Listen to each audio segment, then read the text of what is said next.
امرتسر سے special train دوپہر 2 بجے کو چلی اور 8 گھنٹوں کے بعد مغل پورہ پہنچی۔ راستے میں کئی آدمی مارے گئے، متعدد زخمی ہوئے اور کچھ ادھر ادھر بٹک گئے۔ صبح 10 بجے کیمپ کی ٹھنڈی زمین پر جب سراج الدین نے آنکھیں کھولیں اور اپنے چاروں طرف مردوں اور عورتوں اور بچوں کا ایک متلاطم سمندر دیکھا تو اس کی سوچنے سمجھنے کی قوتیں اور بھی ضعیف ہو گئیں۔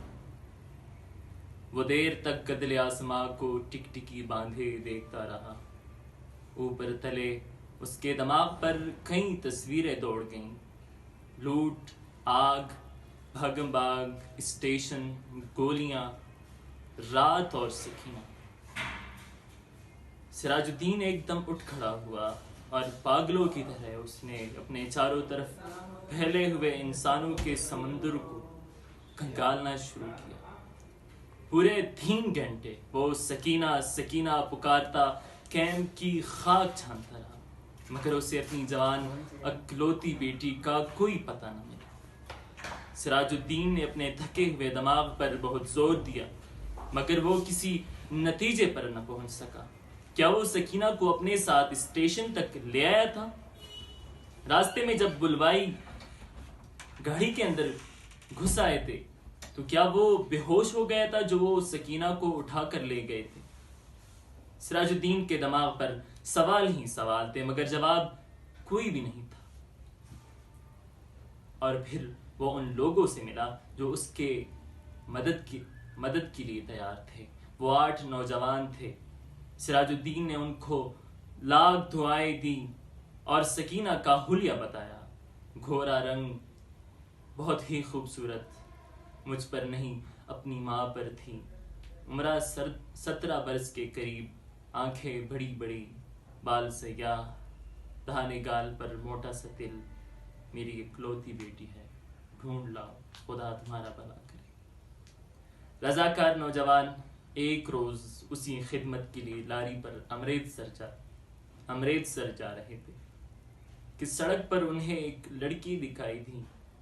لڑکی نہایت خوبصورت اور اس کے دہانے گال پر موٹا سا تل بھی تھا۔ کئی دن گزر گئے، سراج الدین کو سکینہ کی کوئی خبر نہ ملی۔ ایک شام ایک لڑکی ریلوے لائن کے قریب بے ہوش پڑی ہوئی ملی۔ لوگ اسے اٹھا کر ہسپتال لے گئے۔ سراج الدین ان کے پیچھے ہسپتال چلا گیا۔ لوگوں نے لڑکی کو ہسپتال والوں کے سپرد کیا اور چلے گئے۔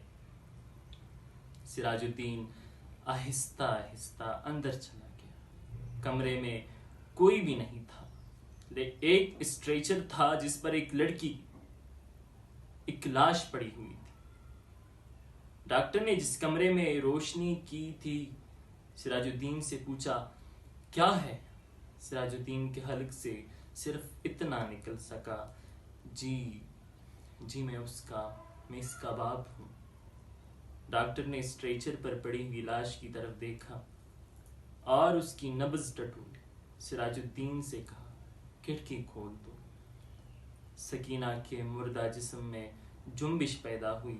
بے جان ہاتھوں سے اس نے ازار بند کھولا اور شلوار نیچے سرکا دی۔